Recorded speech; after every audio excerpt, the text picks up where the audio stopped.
India has a huge suicide problem और अगर आप एक टीनेजर हो तो आप कब इसका शिकार बन जाओगे आपको पता भी नहीं चलेगा। मेरी एक रिक्वेस्ट है सारे टीनेजर से कि प्लीज़ इस वीडियो को एंड तक देखो। ये जो हमेशा थॉट रखते हैं ना दिमाग के अंदर कि इंडिया की पॉपुलेशन बहुत बढ़ रही है, एक फैक्ट की बात बताऊं, हमारे 24 साल से कम के जो लोग हैं उनकी पॉपुलेशन पिछले 10 साल में 10 लाख से घटी है और सुसाइड के रेट्स डबल हो गए हैं डायरेक्टली। इस वीडियो की प्लानिंग में पिछले बहुत टाइम से कर रहा था क्योंकि मेरे पास में जो टीनेज ग्रुप के लोग हैं उनके इतने सारे मेल्स आते हैं कि भैया हमको इतने नेगेटिव थॉट्स आते हैं, सुसाइडल थॉट्स आते हैं, तो ये मेरे लिए एक रिस्पॉन्सिबिलिटी थी कि मुझे इसके ऊपर एक वीडियो बनाना है और आप सभी लोगों को कहीं ना कहीं एक सपोर्ट देना। बट टू माई सरप्राइज इसी टाइम पे एक न्यूज आती है कि 2017 के नीट AIR-1 टॉपर ने सुसाइड कमिट कर।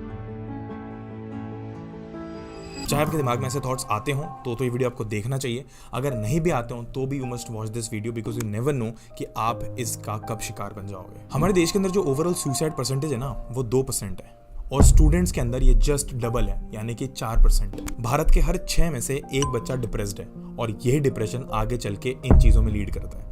अब चूंकि हम एक मिडिल क्लास सोसाइटी से आते हैं, हमारी सोसाइटी के अंदर इस बारे में बातें नहीं होती, हमको इस बारे में नॉलेज नहीं होता, तो वी जस्ट थिंक कि ये बस एक नॉर्मल बीमारी होगी और थोड़ी बहुत बात करेंगे, दोस्ती करेंगे, हंसी मजाक करेंगे तो ये ठीक हो जाएगा। बट अगर आप कहीं भी थोड़ा सा भी इसकी तरफ इंक्लाइंड हो रहे हो तो ये मान के चलो कि दिस इज अ डिसऑर्डर। और मैं बहुत सिंपल तरीके से एक चीज बोलता हूं कि अगर बाय चांस आपके पैर में आपको लग जाती है और आपको फ्रैक्चर चढ़ जाता है तो आपके आसपास के लोग आपको यही सलाह देंगे ना कि अभी आपके पैर में फ्रैक्चर है, वो ठीक हो जाएगा, वेट टाइम, बट उसको हीलिंग करना जरूरी है। अगर आप उस पैर को बार बार चलाते रहोगे तो कभी भी हील नहीं होगा। You have to heal it. Similarly आपका जो दिमाग है वो भी ऐसे ही काम करता है, उसे भी आपको टाइम टू टाइम एक हीलिंग प्रोसेस देनी पड़ती है। Now coming to the main part, मैं आप लोगों को इस वीडियो में ज्यादा ज्ञान नहीं दूंगा कि कैसे इसको रोक सकते हैं, सरकार क्या कर सकती है, एजुकेशन सिस्टम क्या कर सकती है। देखो वीडियो स्टार्ट करने के पहले बता देता हूं, ये एजुकेशन सिस्टम, ये सरकार, ये सोसाइटी कुछ परिवर्तित नहीं होने वाला है, कुछ भी नहीं होने वाला है। आने वाले 5-10 साल तक सेम चीजें चलती रहेंगी। आज से 10 साल पहले भी ये होता था, अभी भी होता है और 10 साल बाद तक भी ये होता रहेगा। आप एजुकेशन सिस्टम के भरोसे मत बैठे रहो, आप सरकार के भरोसे मत बैठे रहो। हर कोई आपके दिमाग के पास आके चीज चेंज नहीं कर सकता because let me tell you, suicide is not a societal problem. Society के अंदर कोई परिवर्तन करने से ये प्रॉब्लम नहीं रुकेगी।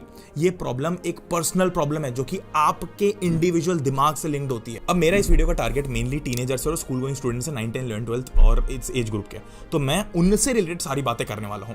2 मेजर रीजंस मुझे लगते हैं जो बच्चे सबसे ज्यादा जिससे प्रेशराइज्ड होते हैं। तो पहले हम प्रेशर की बात करेंगे और कैसे डिप्रेशन में लीड करता है और कैसे फिर आपके बिना पता चले ये ऐसे स्टेप में लीड करता है जिससे आप अपनी लाइफ तक हार्म करने के लिए तैयार हो जाते हैं। सबसे पहली बात जो ऑब्वियस प्रेशर हमारे दिमाग में हमको लगता है वो है एकेडमिक प्रेशर कि भैया मार्क्स अच्छे लाने हैं। ये प्रेशर कहां से आता है? जनरली हमारे पेरेंट्स से आता है और हमारी सोसाइटी से आता है। अब पेरेंट्स से प्रेशर क्यों आता है? इसमें पूरी तरीके से पेरेंट्स की गलती नहीं, क्योंकि उन्हें को बचपन से यही सिखाया गया है कि अगर आप एक अच्छी नौकरी करते हो तो ही आप सक्सेसफुल होगे, उसके लिए कुछ नॉर्म्स हैं, उसके लिए अच्छे मार्क्स लाना है।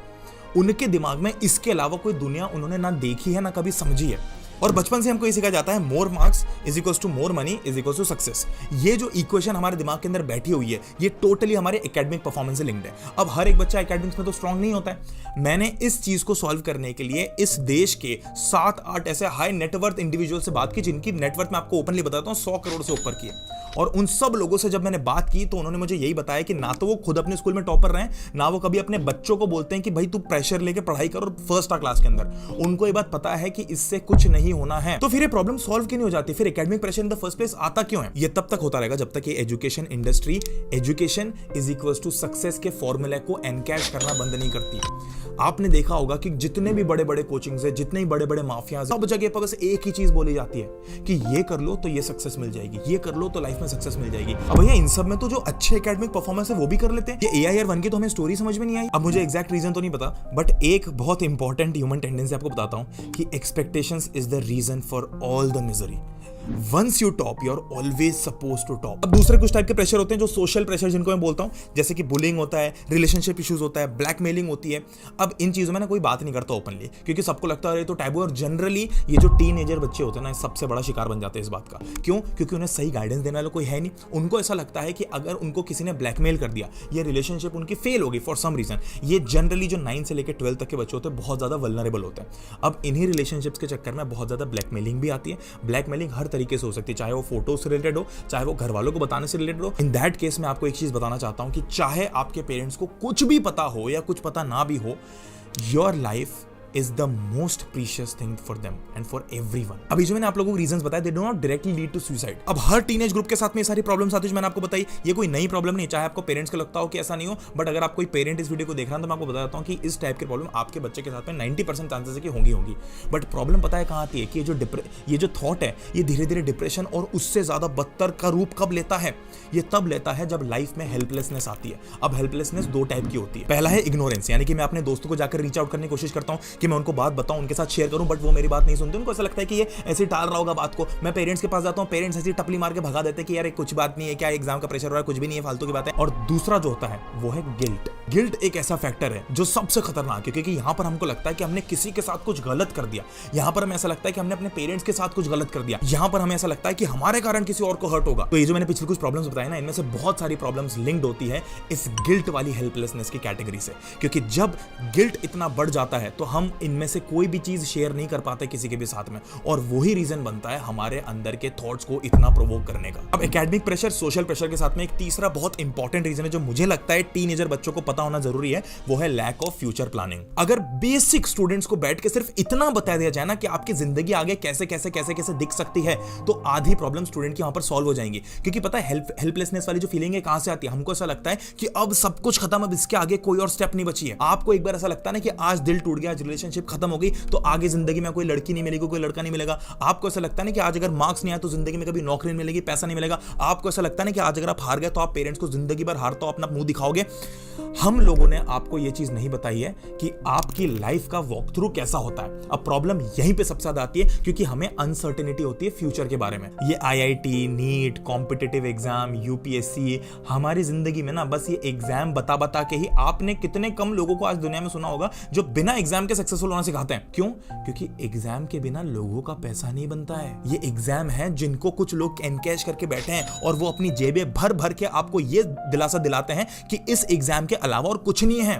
बट मैं आपको अगर सच बताऊं ना, तो जो सबसे बड़े इंडिविजुअल्स हैं इस देश के, वो किसी एग्जाम को क्रैक करके नहीं बैठे हुए हैं। उन्होंने कोई यूपीएससी क्रैक नहीं किया, उन्होंने कोई नीट की क्रैक नहीं की, उन्होंने कुछ भी जेईई क्रैक नहीं किया है। अब मैं आपके सोशल प्रेशर पे कुछ बात करना चाहता हूं। एक रिलेशनशिप जिनमें से ऐसी चीज है, या फिर दोस्ती जिनमें से ऐसी चीज है कि बहुत बच्चे लोनलीनेस के कारण अपने आप को डिप्रेस्ड फील करते हैं, बिकॉज दे फील कि they have no one to talk to. और ये कोविड के बाद में और ज्यादा प्रॉब्लम बढ़ने लगी है। अब इस केस में अगर कभी भी आपको ऐसा लगता है कि आप एक बहुत ही गंदी स्टेट में पहुंच चुके हो, तो प्लीज प्लीज प्लीज ये जो मैं हेल्पलाइन नंबर यहां पर दिखा रहा हूं, इस पे कॉल करो। ये मेरा नहीं है, गवर्नमेंट का नंबर है।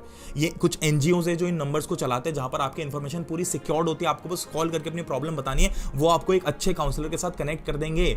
इसमें कोई पैसा चार्ज नहीं होगा, ये सरकार देती है, ये एनजीओ देते हैं हमारे देश के। प्लीज इनका इस्तेमाल करो। तो भैया अगर अब ऐसा लग रहा है कि दिस इज द एंड, तो इस स्टेट से अपने आप को आगे कैसे लेके जाएं? देखो मेरे जान, मैं आप लोगों को आपके हिसाब से चीज सिखाना चाहता हूं। अगर आप लोग ऊपर वाले में मानते हो तो ये भरोसा रखो, इस बात को मैंने बहुत जिया है अपनी लाइफ में, कि जो टफ प्रॉब्लम्स हैं वो सिर्फ उन लोगों को दी जाती है जिनके लिए टफ रिवॉर्ड आगे वेट कर रहा होता है। जितने ज्यादा हर्डल्स आप अपनी लाइफ में आज देख रहे हो ना, अगर आप बस थोड़ा सा उसको सरपास कर जाओ, थोड़ा सा, मैं आप लोगों को बहुत ज्यादा नहीं बोल रहा, आप बस ये सोचो अपने आप में कि मुझे अपनी लाइफ को आने सिर्फ आगे के 2 साल देने, सिर्फ 3 साल देने, सिर्फ 4 साल देने। जब आप वो टाइम धीरे धीरे क्लॉक करते जाओगे ना, तो आपको खुद को रियलाइज होगा कि ये जो इतने सारे पेन आपने, इतने सारे दर्द झेले हैं, ये सब कितने ज्यादा फ्रूटफुल हो रहे हैं आपके लिए। क्योंकि जो मिजरी है, जो पीड़ा है, जो दर्द है, वो सिर्फ उन लोगों को दिया जाता है जो उसको सहन करके कुछ बड़ा कर सकते हैं। अगर आप इतना दर्द सहन नहीं कर सक रहे होते तो आपको वो नहीं दिया जाता। Please believe in this. अब नॉर्मल घिसे पिटे सॉल्यूशंस जो हम देते हैं उनकी मैं बात नहीं करूंगा। एजुकेशन सिस्टम चेंज नहीं होगा, कोचिंग माफिया चेंज नहीं होगा, इनसे कुछ भी चेंज नहीं होगा। इनसे इकोनॉमी चलती है देश की, सीधी सी बात है। अगर देश की इकोनॉमी चल रही है, अगर देश का इतना जीडीपी बढ़ रहा है, अगर देश के अंदर इतना पैसा इन चीजों से बन रहा है, अगर इतनी इंप्लॉयमेंट क्रिएट हो रही है, तो ये इंडस्ट्री कभी बंद नहीं होगी। और हर एक इंडस्ट्री अपने आप को मार्केट करने के लिए कोई भी चीज बोलने को तैयार हो जाती है। एक क्रीम है जो आपका एक डर यूज करती है कि आप काले हो और उसको गोरा बनाने के लिए वो अपनी पूरी मार्केटिंग बना सकती है। तो आपको अगर कोई सक्सेसफुल बना सकता है, अगर आपको कोई एग्जाम क्रैक करवा सकता है, तो वो तो बहुत ज्यादा अपनी मार्केटिंग करेगा और वो सोसाइटी में चीजें चलती रहेंगी, उनमें कुछ भी चेंज नहीं होगा, क्योंकि societal change is not the solution of this problem. And with that being said, इस टॉपिक पे I can talk on and on, but please again last video की तरह इस वीडियो में मेरा एक सोल्यूशन है, एक इंपॉर्टेंट एडवाइस है। Please open up to someone. Please अपने किसी दोस्त को बताओ कि आप किसी कंडीशन से गुजर रहे हो। प्लीज़ अपने किसी फैमिली मेम्बर को बताओ कि आप अपनी किसी कंडीशन से गुजर रहे हो। और अगर आपको लगता है कि आपकी सिचुएशन बहुत ज़्यादा ख़राब हो रही है तो प्लीज़ अपने पेरेंट्स को बताओ। वो बिल्कुल इस बात को माइंड नहीं करेंगे। हो सकता है कि कुछ ऑर्थोडॉक्स पेरेंट्स आपको मार लें, आपको पीट दें, आपके साथ में बुरा भला बोलें, आपका घर से निकलना बंद कर दे, आपकी सारी चीज़ें आपसे छीन लें, बट वो आपकी लाइफ से ज़्यादा और किसी चीज़ से प्यार नहीं करते।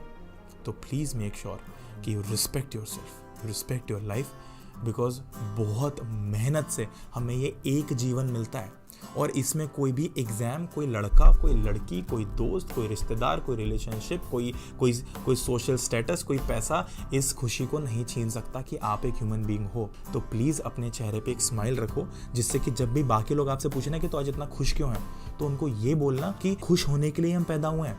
दुखी होने का रीज़न होता है, खुश होने का कोई रीज़न नहीं होता। Thank you for watching this video. मेरा आखिरी मैसेज यही है, प्लीज़ लेट आउट। और ये इस वीडियो का कमेंट सेक्शन हमेशा की तरह एक सेफ स्पेस है जहाँ पर आप अपनी फीलिंग्स को लेट आउट कर सकते हो। और अगर उससे आपको बेटर फील होता है, आप आपस में बात करके अपने आप को थोड़ा अच्छा फील करते हो, तो I will be more than happy to do so. Thank you for watching. Please take care, love you, I am there for you all.